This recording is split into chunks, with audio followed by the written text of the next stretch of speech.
우리 그리스도인들의 삶의 존재 목적 중에 하나는 하나님을 기쁘시게 하는 것입니다. 아멘이죠? 우리가 왜 사냐? 하나님을 기쁘시게 하기 위해서 사는 것입니다. 그럼 어떻게 우리가 하나님 기쁘시게 하면서 살 수 있을까요? 어떻게 하는 삶이 하나님을 기쁘시게 하는 삶일까? 오늘 본문은 아주 우리에게 분명하게 말씀하고 있습니다. 우리 자신을 하나님께 헌신하는 것이라고 말씀합니다. 우리 자신을 하나님께 헌신하는 것이 하나님을 기쁘시게 하는 것이라고 말씀합니다. 우리가 잘 알듯이 하나님이 인간을 창조하고 죄로 인해서 타락한 인간을 구속한 목적도 여기에 있습니다. 왜 인간 창조했느냐? 왜 인간 구속했느냐? 하나님을 기쁘시게 하기 위해서 창조하고 구속한 것입니다. 그래서 로마서 12장 1절도 이렇게 시작합니다. 그러므로 형제들아, 내가 하나님의 모든 자비하심으로 너희를 권하노니 너희 몸을 하나님이 기뻐하시는 거룩한 산제사로 드리라. 이는 너희의 드릴 영적 예배니라 라고 말씀합니다. 우리가 교회를 조금 다니면 로마서의 구조에 대해서 조금 듣고 있습니다. 로마서는 크게 두 부분으로 나눠져 있는데 앞부분에 해당하는 1장에서 11장까지의 내용은 어떻게 복음을 통해서 인간이 구원을 받는가, 이것을 다루는 겁니다. 그 다음에 두 번째 부분인 12장에서 16장까지는 복음을 통해서 구원받은 사람이 어떻게 그 구원에 합당한 삶을 사는가를 보여주는 것입니다. 다시 말하면 구원받은 사람들에 대한 요구입니다. 요구. 너희가 구원을 받은 것이 맞다면 너희는 모름지기 이렇게 살아야 된다, 이 요구를 한 것입니다. 그런데 그 요구의 첫 번째가 방금 읽은 것처럼 우리 몸을 하나님께 헌신시키라고 말합니다. 이것이 구약의 제사와 신약의 예배가 완전히 달라진 거죠. 구약에는 제사를 드리면 짐승을 잡아서 제사를 드리는 것이었는데 예수님의 십자가의 죽음과 부활을 통한 이후에는 우리의 제사 방식이 완전히 달라졌다는 거예요. 이제는 하나님이 죽은 짐승이 아니라 우리의 몸을 요구한다는 거예요. 그러므로 우리 몸이라는 개념은 뭐죠? 우리 전부가 하나님을 기쁘시게 하는데 드려져야 된다는 것이. 할렐루야. 우리 몸, 우리의 이 실제 문자적 바디뿐만 아니라 우리 영혼, 하나님이 주신 재능, 은사, 우리 소유, 시간, 이 모든 것을 하나님을 위해서 헌신해야 된다라고 말씀하고 있습니다.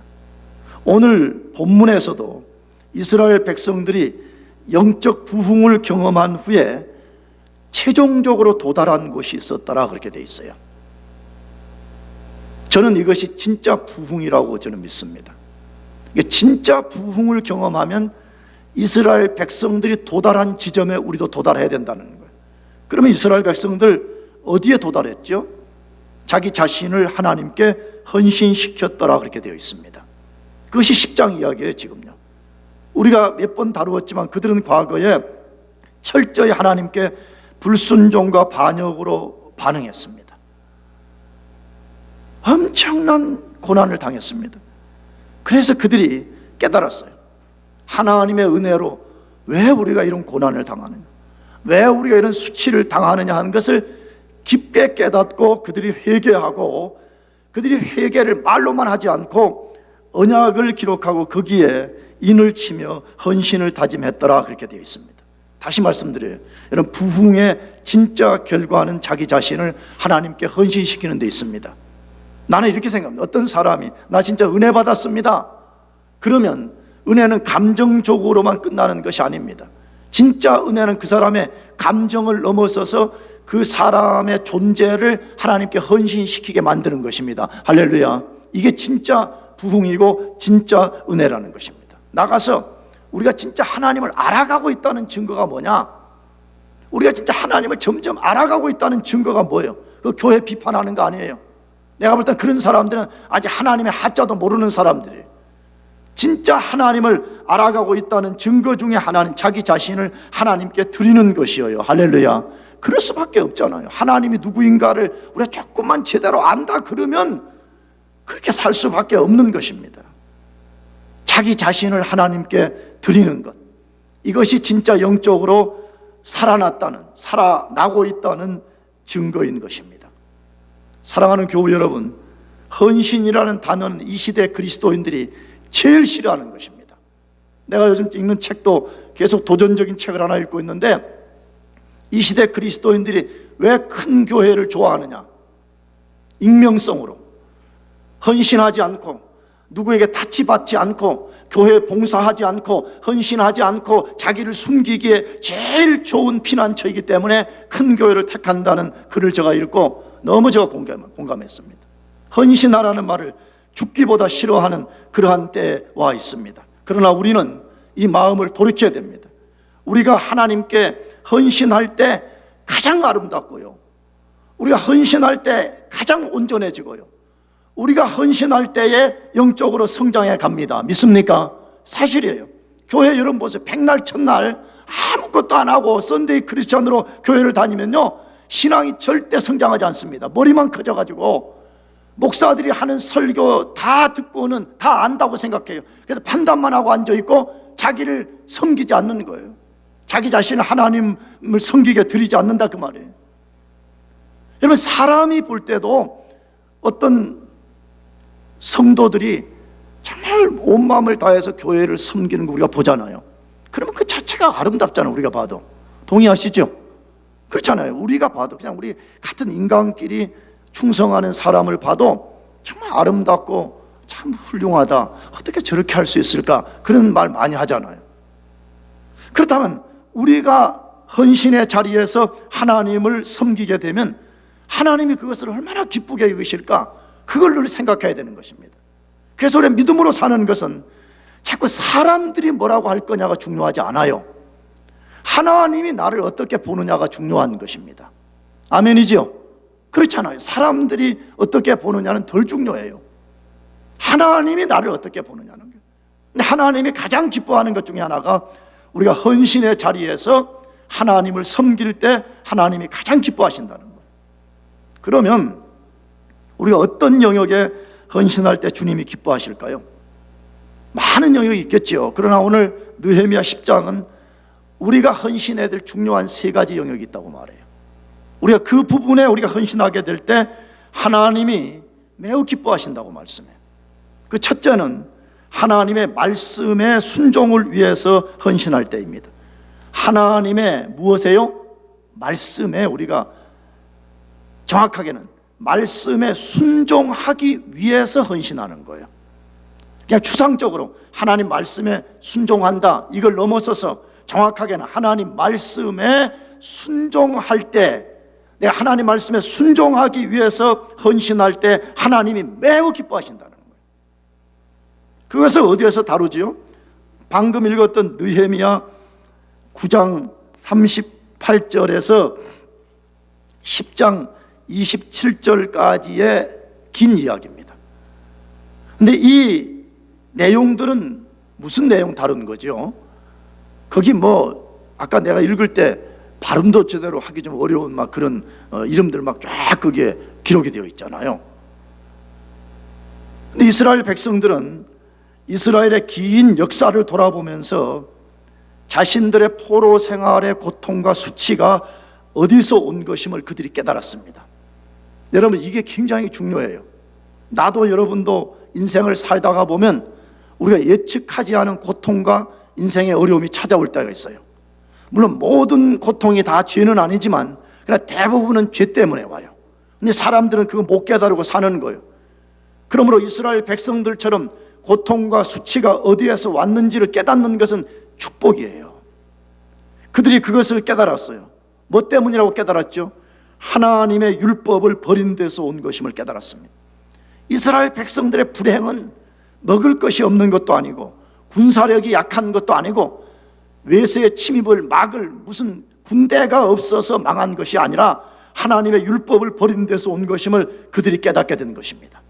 그래서 제일 먼저 한 일이 언약을 기록하고 거기에 인을 쳤더라, 다시 말해 사인을 했더라, 이 말이죠. 그것은 단순히 자기 결심을 기록한 것이 아니었습니다. 그냥 단순히 이제부터 좀 바르게 살자라고 마음의 결심을 한 그런 사인이 아니고 정확하게는 신명기 28장의 언약인 율법에 순종하면 복을 받고 율법에 불순종하면 저주받는다는 이 언약에 사인한 것입니다. 왜 이스라엘 백성들은 항상 실패했다가 다시 회복할 때 언약을 갱신하는 역사가 일어났는데, 그 언약을 갱신할 때마다 한 것이 신명기 28장의 언약을 다시 갱신하는 거예요. 순종하면 복을 받고 불순종하면 저주받는다는 거예요. 그래서 우리가 이렇게 된 것은 말씀에 불순종했기 때문에 이제부터는 우리가 어떤 상황에 빠지더라도 하나님 말씀에 순종하자. 이제부터 우리 말씀에 순종하자. 그래서 결심하고 인을 쳤더라, 그렇게 되어 있습니다. 그런데 거기 인을 친 사람들의 명단이 소개되어 있는데, 첫 번째는 최고 리더인 느헤미야가 인을 쳤더라, 그렇게 되어 있습니다. 당연하죠. 리더가 본을 보여야 되죠. 여러분, 그리스도인들은 다 리더들이에요. 믿습니까? 목사만 리더가 아니에요. 그리스도인들을 마태복음에 제자라고 부르는데, 나는 제자는 리더라고 보는 사람이에요. 왜? 제자는 또 다른 사람을 제자 삼고 또 다른 사람을 리드하는 사람이라면, 우리 모두가 제자라면 우리는 누군가를 리드하는 리더잖아요. 그런 리더들이 먼저 하나님의 말씀에 순종을 헌신할 걸 결심해야 된다는 거예요. 두 번째로 2절에서 8절을 보면 제사장들이 인을 쳤더라고 되어 있습니다. 9절에서 13절을 보면 레위 사람들이 인을 쳤더라고 되어 있습니다. 14절에서 27절을 보면 백성들의 지도자들이 인을 쳤더라. 그래서 총 85명이 인을 쳤더라, 그렇게 되어 있습니다. 왜 이 85명만 인을 쳤겠어요? 그것은 우리가 얼마든지 추측할 수 있지요. 백성들의 대표, 백성들을 대표한 사람들이 인을 친 것입니다. 만약에 백성들 전체가 인을 친다 그러면 얼마나 오랜 시간이 걸리겠어요. 그래서 백성들의 대표자가 백성을 대표해서 인을 쳤던 것입니다. 여기서 우리가 뭘 배우게 되죠? 하나님은 헌신을 매우 기쁘게 여기신다는 것이에요. 어떻게 알 수 있죠? 느헤미야서를 우리가 지금까지 읽어왔잖아요. 느헤미야서 안에는 여러 개의 리스트, 사람들의 명단을 기록해 놓은 것이 그 안에 4번이 나옵니다. 제일 첫 번째 3장의 첫 번째 리스트가 나오는데, 그 3장의 리스트는 성벽 재건을 담당한 사람들의 리스트입니다. 누가 어느 지역의 성벽을 재건했는가, 그 성경에 다 이름들을 기록했다고 그랬어요. 두 번째 7장은 스룹바벨과 함께 돌아온 사람들입니다. 내가 그때 설교 때 말씀을 드렸어요. 비록 포로지기는 하지만 70년 동안 포로 생활하면서 고통스럽긴 하지만 어느 정도 정착이 돼 있어서 그냥 거기서 잘 먹고 잘 살 수가 있었어요. 그런데 해방령이 나왔을 때 조국 재건의 꿈을 가지고 스룹바벨과 함께 돌아온 사람들이 있었더라고. 느헤미야서는 그들의 이름을 전부 다 기록했습니다. 8장에서는 수문학 12개의 문 중에 워터게이트가 있었는데, 그 수문학 광장에 모여서 리펜턴스를 했던 사람들의 이름이 거기에 기록이 되어 있습니다. 그리고 오늘 본문 10장 말씀에는 헌신을 하나님 말씀에 헌신하겠다, 내 어떤 상황이 와도 하나님 말씀에 순종할 것을 결단한 사람들의 명단이 거기에 기록되어 있습니다. 하나님은 헌신자들을 기억해 주십니다. 믿으시기 바랍니다. 하나님은 우리의 마음까지 아시는 분인데, 하나님이 우리가 하나님께 드리는 헌신을 왜 그분이 기억하지 않겠습니까? 그래서 고린도전서 15장 58절 제일 마지막에 뭐라고 말했어요? 우리가 주 안에 사는 수고 때문에 흔들리지 말라 그러잖아요. 낙심하지 말라 그러지만 하나님께서 언젠가 그것을 기억하고 갚아주신다고 분명하게 말씀하고 있습니다. 하나님은 헌신자들의 이름을 성경에다가 그대로 이름을 박았습니다. 그리스도가 오시는 날까지, 복음이 선포되는 날까지 이 사람들 이름이 계속 불려지는 거예요. 나 오늘 아침에도 또 갈등하는 거예요. 야, 이거 10장의 이름 이거 가서 꼭 성도들하고 다 읽을까 말까? 야, 이거 좀 뛰어넘을까? 어쨌건. 한편에서는 야, 이거 하나님의 계시로 준 이름인데 이걸 내 마음대로 뛰어넘어도 되나? 그래서 아까 조금 읽은 거예요. 그래도 몇 절을. 하나님은 그 사람 한 사람들 이름을 너무 귀하게 여기고 성경에 그 사람들을 꽉 기억해놨어. 오고 오는 하나님의 백성들이 그것을 읽도록 만들어 주셨잖아요. 헌신의 최고의 영역은 말씀에 순종하는 것입니다. 이것보다 우선될 수 있는 것은 없습니다. 우리가 복음서를 읽어가게 되면 마르다와 마리아 이야기를 많이 만납니다. 그래서 지금까지 교회 전통에서는 마르다처럼 하지 말고 마리아처럼 하라는 것이 전통적 교회의 가르침이에요. 그런데 최근에 신학계가 또 이단적인 반항을 해가지고 왜 마르다는 또 나쁘냐고 자꾸 설교를 그렇게 하냐고 해가지고 나도 그런 신학자를 직접 만나서 들어본 적이 있었거든요. 근데 성경은 명백해요. 물론 둘 다 예수 믿어 구원받은 하나님의 딸들이었죠. 그러나 성경의 포커스는 분명해요. 마르다는 예수님 왔는데 예수님 뭐 신방 오셨다고 밥 차려준다고 그거 한다고 막 분주한 거예요. 그런데 마리아는 뭐 했죠? 예수님 발밑에 앉아서 예수님 말씀하는 거 또박또박 듣고 있었어요. 인간적으로 보면 되게 얄밉잖아요. 지금 나는 밥하고 지금 빵 싸르고 뭐 어쩌고 하고 막 신방은 라면 끓이고 어쩌고 하는데 한 사람은 가가지고 뭐 성경 공부한다고 그러면 얼마나 얄미워요. 그런데 문제는 예수님의 평가가 다르다는 거예요. 누구를 칭찬했죠? 마리아를 칭찬하는 거예요. 왜? 마르다의 문제점은 뭐였어요? 하나님 말씀에 귀를 기울이지 않았을 뿐만 아니라 자기는 분주하게 일하는데 예수님 무릎 앞에서 말씀 듣고 있는 마리아가 꼴 보기 싫으니까 예수님에게 명령을 내렸어요. 거기 보면 뭐라고? 예수님, 마리아도 명령해서 나와 같이 일을 하게 하소서. 아니 지금 예수님 말씀을 들어야 돼, 겸손히 들어야 되는 인생이 예수님에게 명령을 내리는 인생으로 바뀌어버리는 것입니다. 여러분, 말씀 듣는 것, 말씀에 순종하는 것이 우리 헌신의 영역에 가장 우선되는 것을 믿으시길 바랍니다. 왜 그래요? 왜 우리가 하나님 말씀을 듣고 말씀에 순종하고 순종을 위해서 헌신하는 것이 가장 소중한 것이에요? 여러분, 보이지 않는 하나님을 사랑하는 방법이기 때문에 그러는 거예요. 여러분, 다시 말씀드려요. 여러분, 자꾸 교회 다니면서 하나님을 본다, 자꾸 그런 거, 자꾸 그거 거짓말이에요. 여러분, 하나님을 지금 우리가 볼 수 없어요. 믿으시기 바랍니다. 왜 아멘이 없죠? 그럼 하나님을 본다는 말이에요, 여러분은? 볼 수 있다는 말이에요? 여러분, 그런 엉터리 같은 소리를 어디서 하고요? 그런 사람들은 내가 디모데전서 6장을 가서 읽어봐야 된다고 말했잖아요. 이전에도 본 사람이 없고 지금도 볼 수 없다고 말했잖아요. 지금 하나님을 보면 우리가 다 죽어버려요. 지금 하나님을 우리가 물리적인 눈으로 볼 수가 없는 것입니다. 아멘이지요? 절대 지금 볼 수가 없어요. 그러면 보이지 않는 그 하나님을 내가 어떻게 하냐 이거요. 하나님 안 보이니 내가 어떻게 그분을 섬기고 어떻게 내가 그분을 사랑하고 내가 어떻게 그분을 뒤따를 수 있냐는 것이에요. 유일한 방식은 그분의 말씀에 순종하는 거예요. 그래서 요한복음 14장 21절에도 예수님이 말씀하셨어요. 내 계명을 가지고 지키는 자라야 나를 사랑하는 자니 나를 사랑하는 자는 내 아버지께 사랑을 받을 것이요 나도 그를 사랑하여 그에게 나를 나타내리라 그랬습니다. 이런 말씀에 순종하지 않으면서 어떻게 하면 하나님을 볼까? 어떻게 하면 내 영적인 문제를 하나님을 보고 한 큐에 문제를 해결할까? 그런 사람은 기독교 미신을 따르는 것이에요. 하나님을 우리 눈으로 지금 볼 수 없습니다. 보이지 않는 그 하나님을 사랑하는 방법은 하나님의 계명에 순종하는 것입니다. 할렐루야. 그러므로 여기 우리 신앙의 원리가 아주 분명한 거예요. 내 눈에 하나님이 보이지 않고 내 요 물리적 귀에 하나님의 음성이 들리지 않을지라도 내가 어떤 상황에서도 나는 하나님의 말씀만 붙잡고 가는 거예요.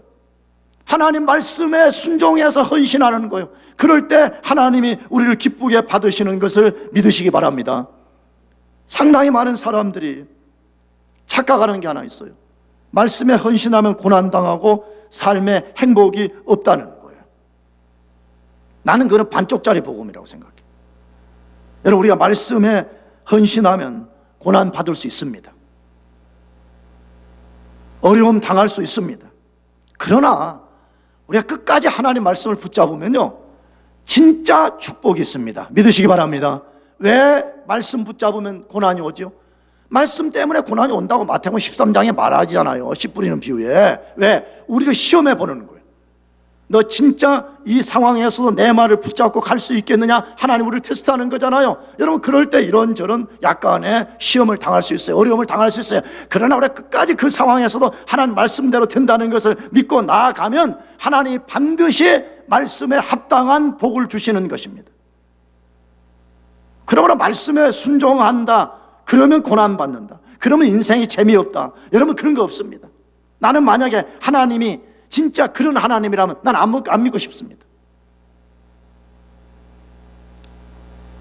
진짜 말씀에 헌신해야지 행복이 있습니다.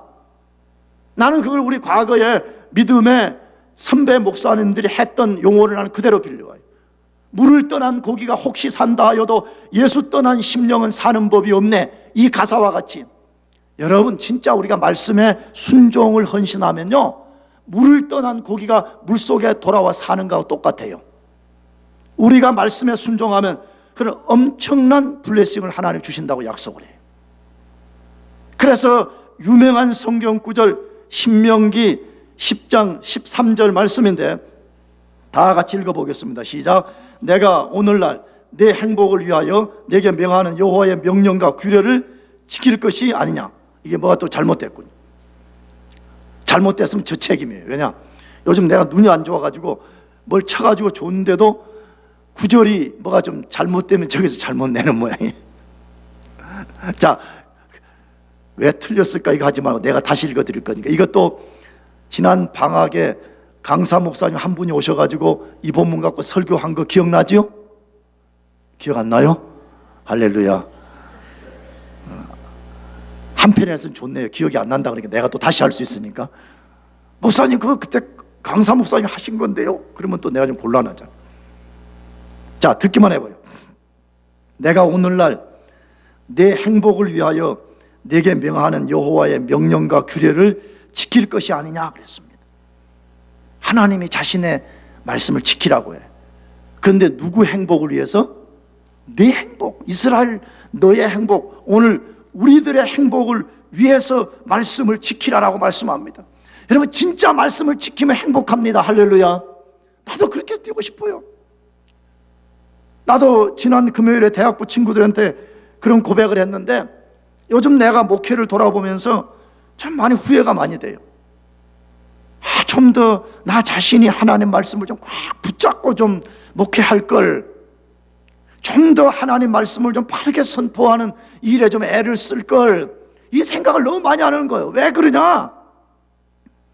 성경을 읽어보면 분명히 거기에 우리에 대한 축복이 엄청나게 거기 기록이 되어 있는데 내 삶은 거기에 괴리가 있는 것을 발견하게 되는 거죠. 그래서 그게 아쉬움이 있는 거예요. 나 지난 10년 동안 여기 와서 뭐 했지? 내 영광교회 그동안 나 뭐 했지?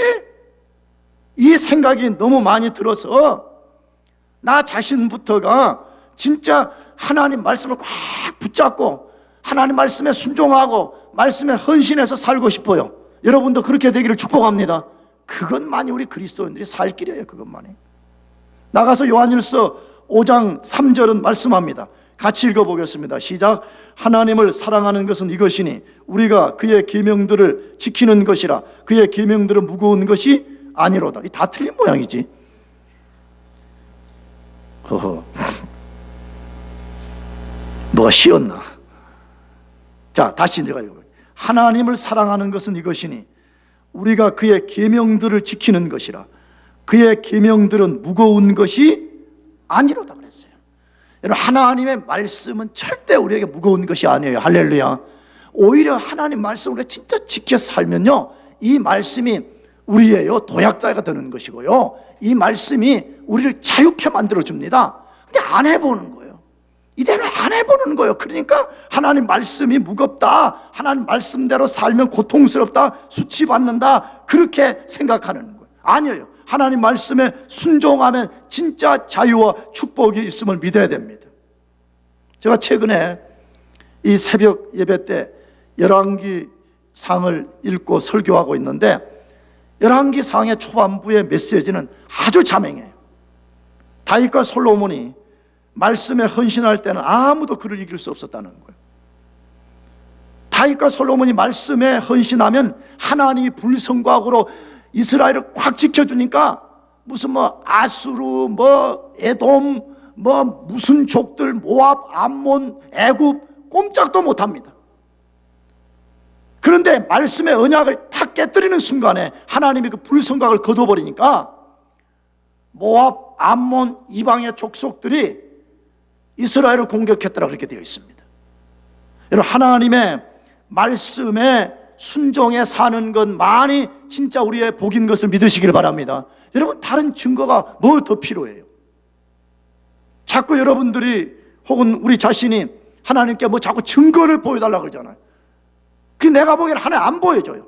왜 안 보여주시냐? 너무 많은 증거를 보여줬기 때문에 그러는 거예요. 성경을 펴보세요. 온 성경이 다 하나님의 말씀에 순종하면 하나님이 어떻게 해주시는가, 그걸 증거하는 거잖아요.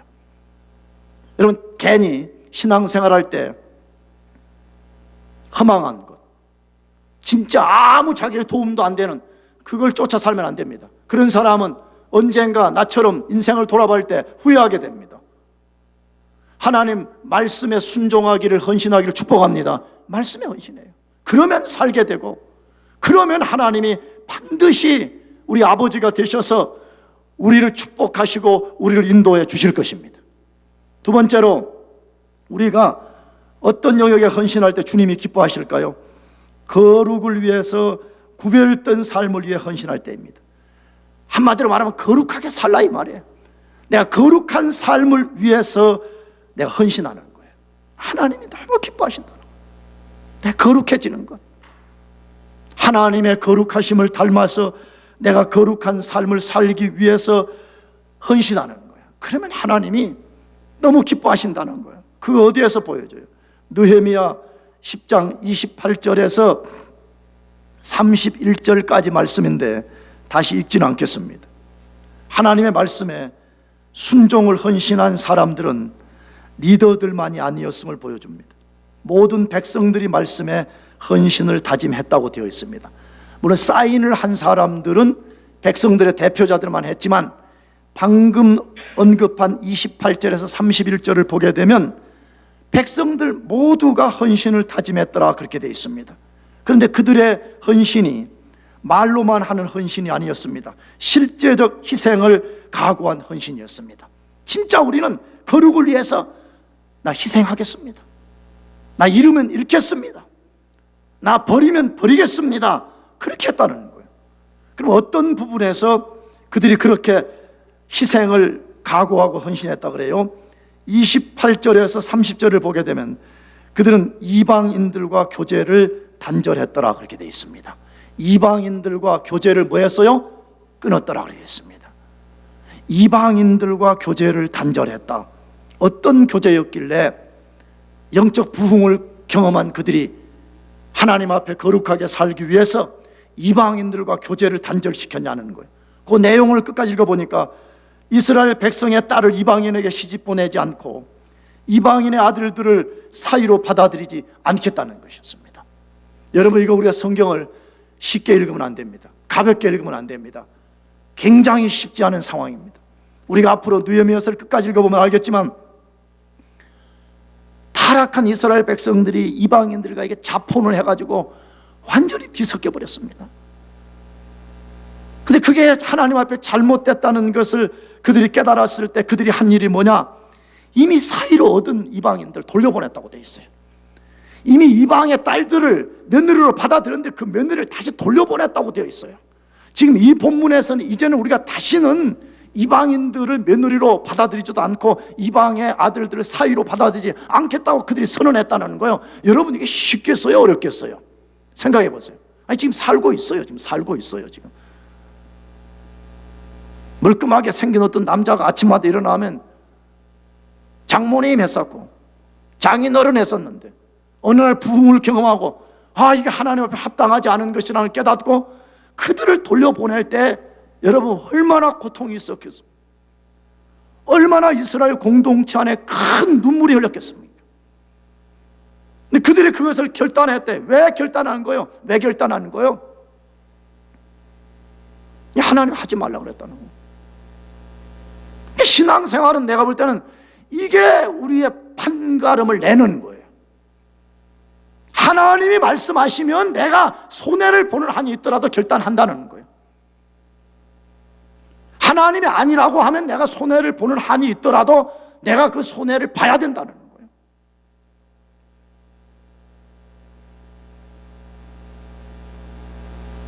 근데 이걸 안 하는 거예요.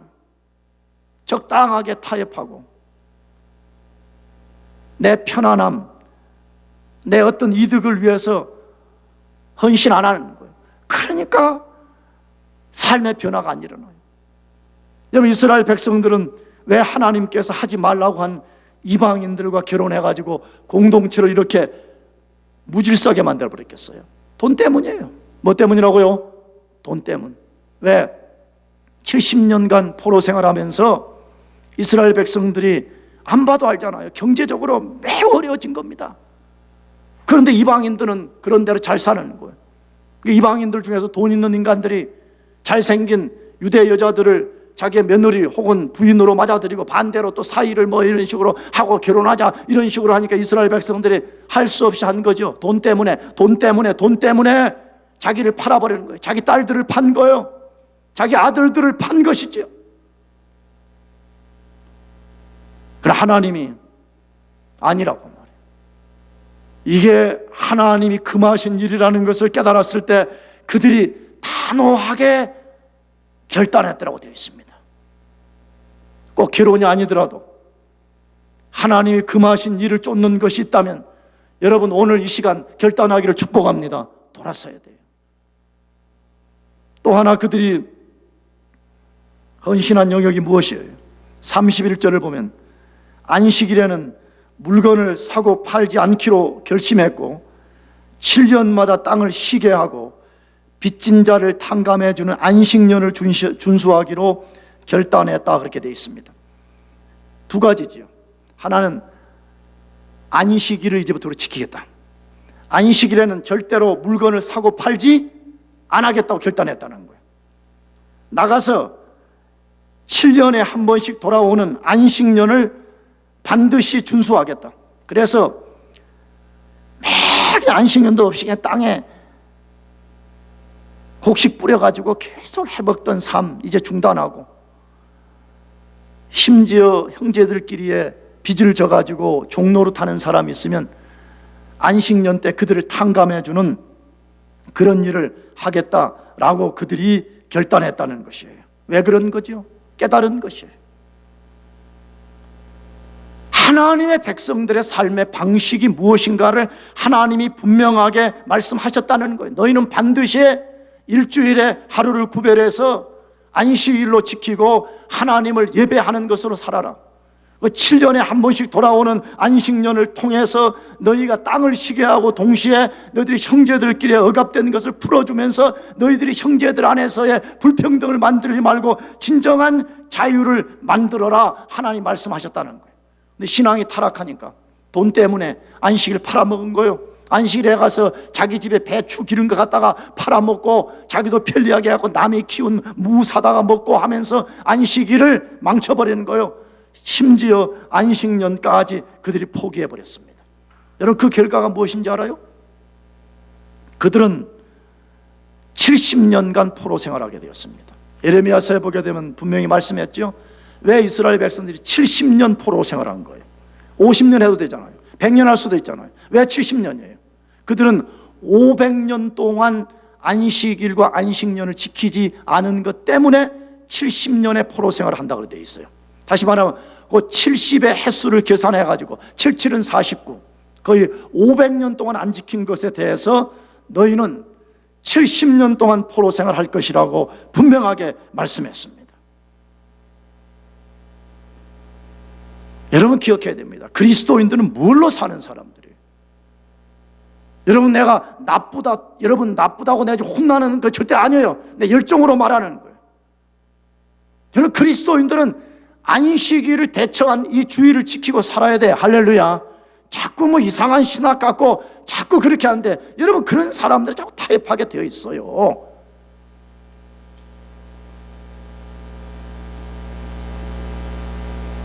이스라엘 백성들이 왜 이방인과 절교하고 안식일과 안식년을 지키기로 결단한 것입니다. 핵심이 뭐예요? 거룩을 지키기 위해서 구별된 삶을 사는 결단 때문에 그렇게 한 것입니다. 우리는 안식일에도 가서 일해가지고 노동을 통해가지고 우리 안전을 확보하는 존재가 아니라는 것을 신앙으로 고백하는 행위가 안식일 지키는 거예요. 나는 그래서 주의를 지켜야 된다고 보는 거예요. 물론 피치 못할 사정이 생길 수 있죠. 지금 산업화 사회에 그걸 이해 못하는 거 아닙니다. 그러나 우리가 안식일의 대체인 주일을 지킨다는 것은 여러 의미가 있는데 그 중에 하나가 뭐냐?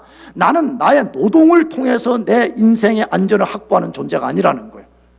남들은 일하려가 돈 벌어야 되잖아요. 왜? 그들은 그렇게 벌어야만이 자기가 안전하게 살 수 있다고 생각하기 때문에 그러는 거죠. 그러나 우리의 안전의 근원은 하나님이라는 게, 할렐루야. 나는 나의 안전의 근원이 하나님께 있음을 고백합니다 하는 것이 우리가 주의를 지키는 것이라. 구별시키는 거예요. 우리 구별시켜서 하나님을 예배하고 살게 되는 것이에요. 하나님이 기뻐하시는 삶이 무엇인가를 잘 생각해 보았으면 합니다. 뭘 하나님이 진짜 기뻐하시냐? 그냥 막연하게 장 목사가 지난 10년 동안 막연하게 살아왔듯이 그냥 그렇게 살면 하나님이 기뻐하시는가? 아니라고 말씀합니다. 거룩을 위해서 우리가 구별된 삶을 살게 될 때 하나님께서 기쁘게 여기시고 하나님이 거기에 합당한 복을 주신다고 말씀하고 있습니다. 히브리서 12장 14절, 모든 사람과 더불어 화평함과 거룩함을 쫓으라. 이것이 없이는 주를 보지 못하리라고 말씀했습니다. 이 설교와 관련해서 이것이 없이는 주를 보지 못하리라. 이것이 앞에 두 개인데 화평과 거룩함입니다. 당연히 우리가 화평해야 되지만 오늘 본문과 관련해서 거룩함이 없이는 우리가 하나님을 볼 수가 없다는 거예요. 믿으시기 바랍니다. 그건 자기가 장난치는 거예요. 기독교라는 종교 갖고 장난치는 거예요. 세상과 구별된 거룩한 삶이 없으면서 이런저런 이야기를 하는 거 장난치는 거예요. 여기 분명히 말씀했잖아요.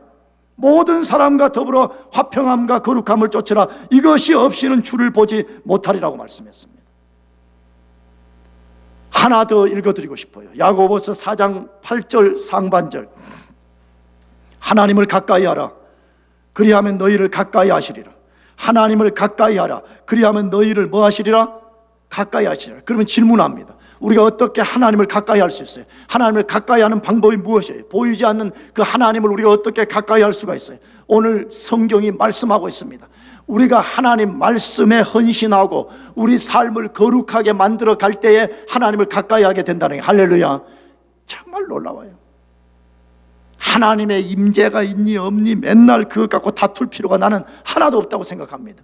우리가 거룩해지기만 한다 그러면요, 하나님이 우리 가까이 오신다는 거예요. 할렐루야. 아니, 하나님이 이미 우리 가까이 와 계신 거예요. 우리 안에 와 계신 거잖아요. 근데 왜 우리가 그분의 임재를 느끼지 못하는 거예요? 그의 거룩한 성품 따라서 살지 않기 때문이잖아요. 그러나 우리가 만일에 하나님 앞에서 거룩함을 추구하게 되면 하나님이 자신의 임재를 나타내서 우리 가까이 임하시고 그분이 살아계시고 우리와 함께 하신다는 것을 분명하게 보여준다고 말씀하잖아요. 사랑하는 교우 여러분, 거룩해지기를 축복합니다. 우리가 그걸 위해 삽시다. 쓸데기 없는 것들을 갖고 쫓아다니지 말고 하나님 앞에서 거룩한 삶을 위해서 헌신하기를 축복합니다. 마지막 세 번째, 우리가 무엇을 위해서 헌신할 때 기뻐하시냐 하는 것입니다. 하나님의 집의 필요를 지원하기 위해서 헌신할 때입니다. 하나님의 집, 느헤미야서는 성전이죠. 그게 계속 반복되어 있죠. 하나님의 집인 성전이라는 단어가 반복되어 나와 있는데, 하나님의 집의 필요를 지원하기 위해서 헌신할 때 하나님이 기뻐하신다고 되어 있습니다. 느헤미야 10장 32절에서 39절 말씀인데 이것도 건너뛰려고 합니다. 근데 이 내용은 이스라엘 백성들이 헌신을 결단한 마지막 영역을 소개한 것인데, 방금 말씀드린 대로 하나님의 집에 필요한 것을 드리기로 결단한 것입니다.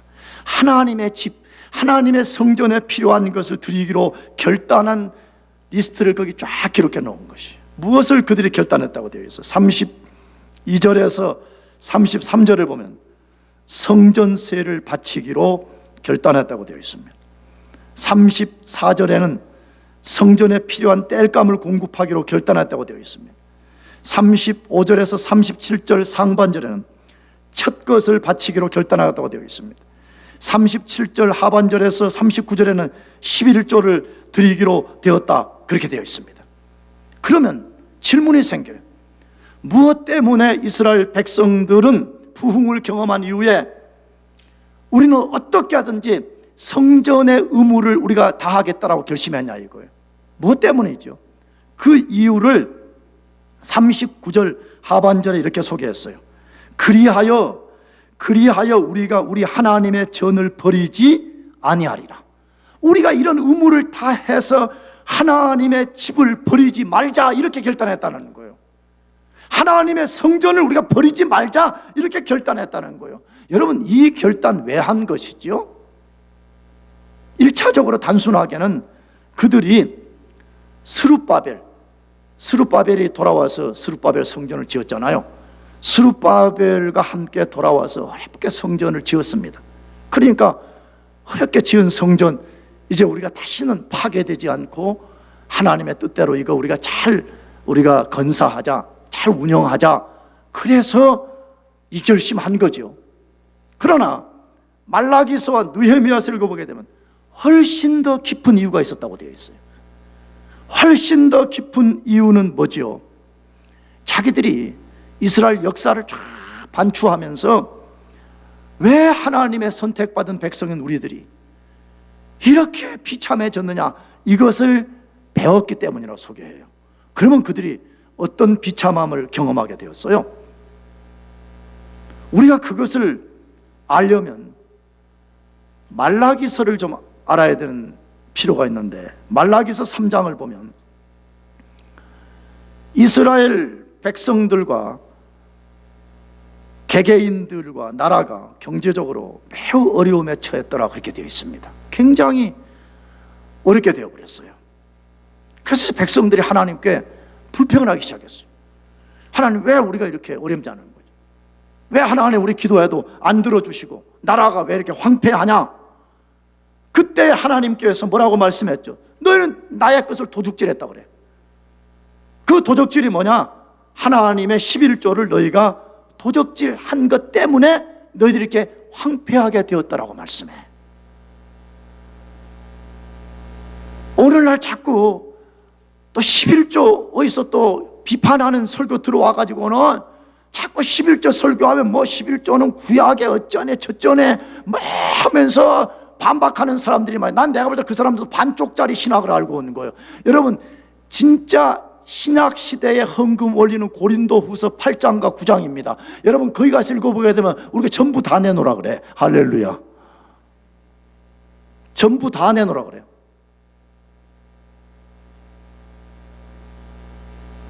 그래, 고린도후서 8장 9장은 가서 읽고 공부도 안 하고 11조로 해서 이상하게 그거는 구약시대 이야기 아닙니까? 그렇게 말하면서 반박. 그건 내가 보는 반쪽짜리야. 또 헌금에 대한 원리가 뭔지를 정확하게 모르는 사람들이 해대는 이야기예요.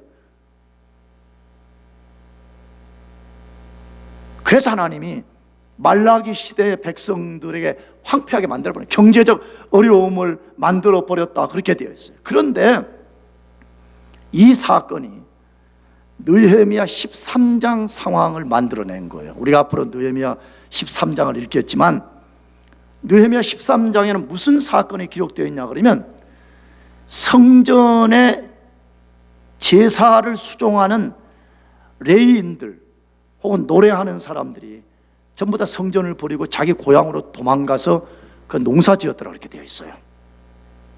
왜 그랬겠어요?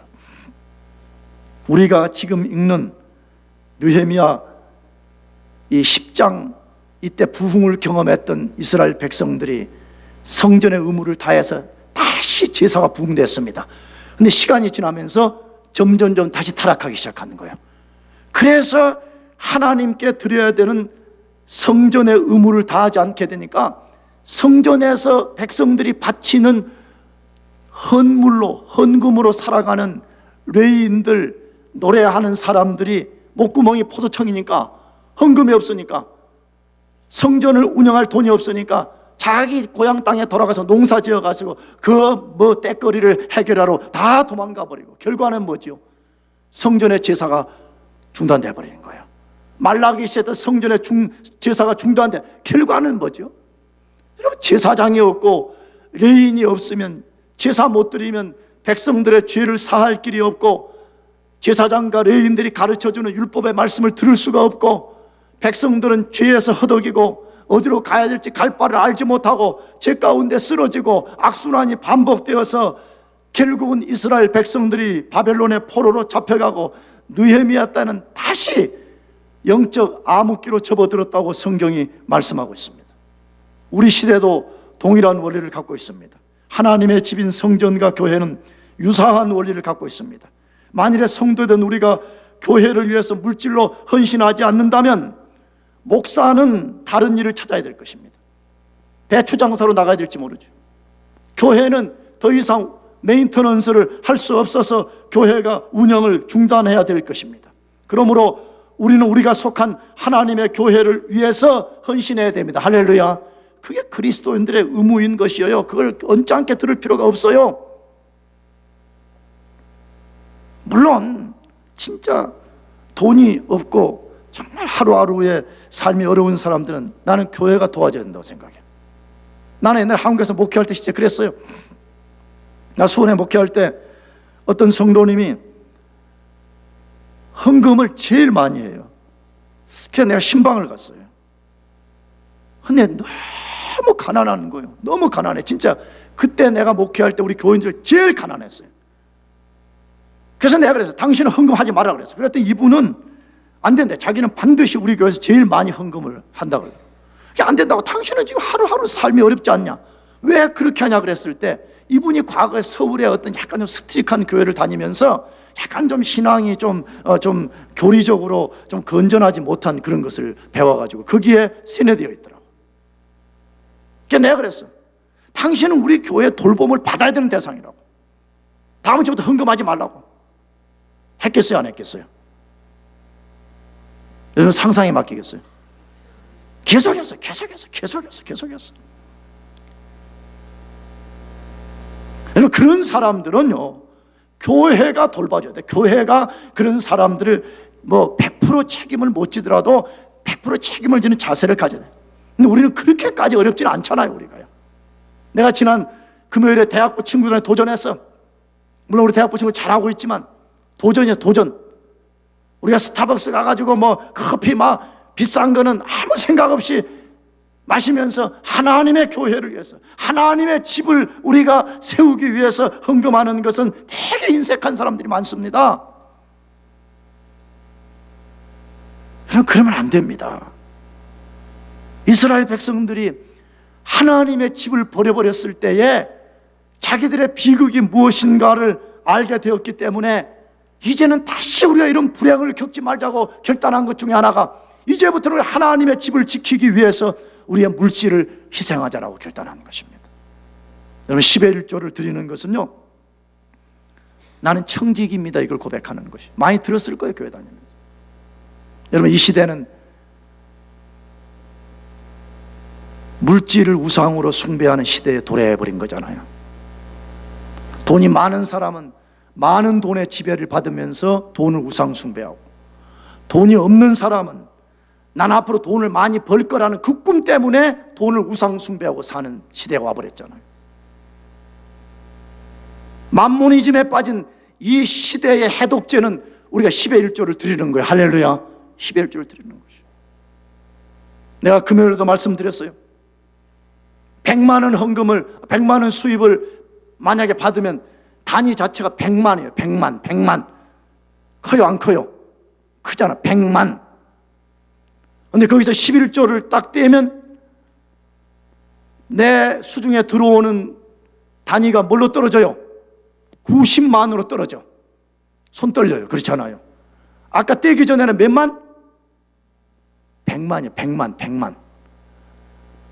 떼고 나면 몇 만으로? 10만 단위로 떨어져요.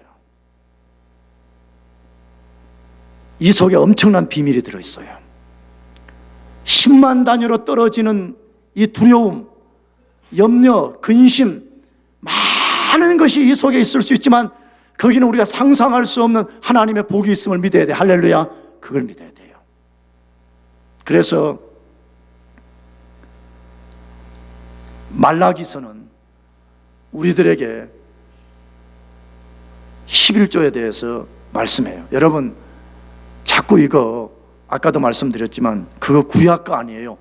여러분 그렇게 하지 말고 액면 그대로 믿어요. 할렐루야. 나는 액면 그대로 믿습니다. 난 조금 신학 조금 해봤습니다. 그래서 나는 이거 액면 그대로 믿습니다. 왜? 이거는 1층이고 고린도후서 8장과 9장은 2층이라고 믿기 때문에 1층 없는 2층이 어디에 있어요? 그러면 우리가 하나님의 집을 위해서 물질로 헌신하면 어떤 복을 주신다고 약속해요? 마지막으로 같이 읽어봅시다. 말라기 3장 10절에서 12절 다 같이 시작. 만군의 여호와가 너희의 온전한 11조를 창고에 들여 나의 집에 양식이 있게 하고 그것으로 나를 시험하여 내가 하늘 문을 열고 너에게 복을 쌓을 것이 없도록 붙지 아니하나 보라. 만군의 여호와가 이르노라. 내가 너희를 위하여 황충을 금하여 너희 토지 소산을 멸하지 않게 하며 너희 밭에 포도나무의 과실을 기한전에 떨어지지 않게 하리니 너희 땅이 아름다워짐으로 열방이 너를 복되다 하리라. 할렐루야. 여기 세 가지를 약속했어요. 간략하게 말씀드리겠습니다. 내가 너희를 위하여 황충을 금하여 너희 토지 소산을 멸하지 않게 하겠다. 농경시대에 쓰여진 성경 언어지만 이거 오늘날 바꿔놓을 수 있잖아요. 내가 사업 운영해요. 사업이 망하지 않게 하겠다는 거예요. 두 번째, 너희 밭에 포도나무의 과실로 기한전에 떨어지지 않게 하겠다.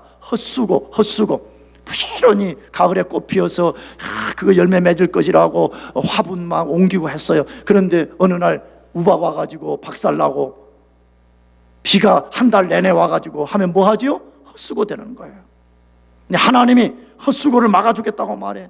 나가서 세 번째로 너희 땅이 아름다워짐으로 열방이 너희를 복되다 할 것이라는 거예요. 여러분 하나님이 우리를 복되다 칭함받는 사람 만들어주겠다는 거야. 할렐루야. 좀 그리스도인이 그렇게 살아야지. 우리가 부 자체를 목표로 사는 것은 잘못이지만 그리스도인들이 좀 부유하게 되어서 그것 가지고 교회도 좀 섬기고 자기 집을 아방궁처럼 꾸미는 그런 데는 돈을 쓰는데 인색하면서 하나님의 교회를 세우고 땅끝까지 복음을 전하는 데 인색하면 되겠습니까? 난 진짜 여러분들이 하나님 안에서 부유하게 되어서 그 부를 하나님의 이름을 위해 쓰기를 축복합니다. 그렇게 되기를 축복합니다. 그렇게 돼야 돼요, 우리 그리스도인들이. 사실은 여러분들 그렇게 되기 위해서 지금 죽을 것 살 돈 공부하고 있는 거잖아요. 나는 박사 받고 돈 한 푼도 안 버는 그런 선행 베푸는 사람 되겠다고 공부하는 사람 한 명도 없잖아요. 하나님의 집을 위해서 물질로 희생하기를 바라요. 뭐가 아까워요? 내가 만약 그렇게 하면 하나님은 더 큰 것으로 채워주신다고 약속하는데 뭐 그렇게 인색할 필요가 뭐 있어요? 그리고 돌아보고 나면 난 여러분이 이제 도전하는 게 교회 돈이 없어 그런 게 아니에요. 교회 돈이 있어요. 할렐루야. 여러분 돌아보고 나서 인생 후회하지 않기 위해서 그러는 거요. 언젠가 철 들어가지고 신앙 철 들어가지고 돌아봤을 때 야, 내가 그때 스테이트 칼리지 때 쫌상으로 살았냐? 큰 돌이킬 수 없잖아요. 그때는 지나버린 날 돌이킬 수가 없잖아요. 지금부터 우리가요 믿음으로 해보는 거예요. 난 하나님의 집을 위해서 내가 비록 힘들지만 내가 끝까지 하나님의 집을 지키기 위해서 내가 이 부분을 희생해서 내가 하겠노라. 여러분 그럼 하나님이요 우리를 아시고 하나님이 분명히 하늘의 것으로 채우실 것입니다. 여러분 모두가 정말 아름다운 헌신자들로 살기를 축복합니다. 기도하겠습니다. 우리 같이 한번 우리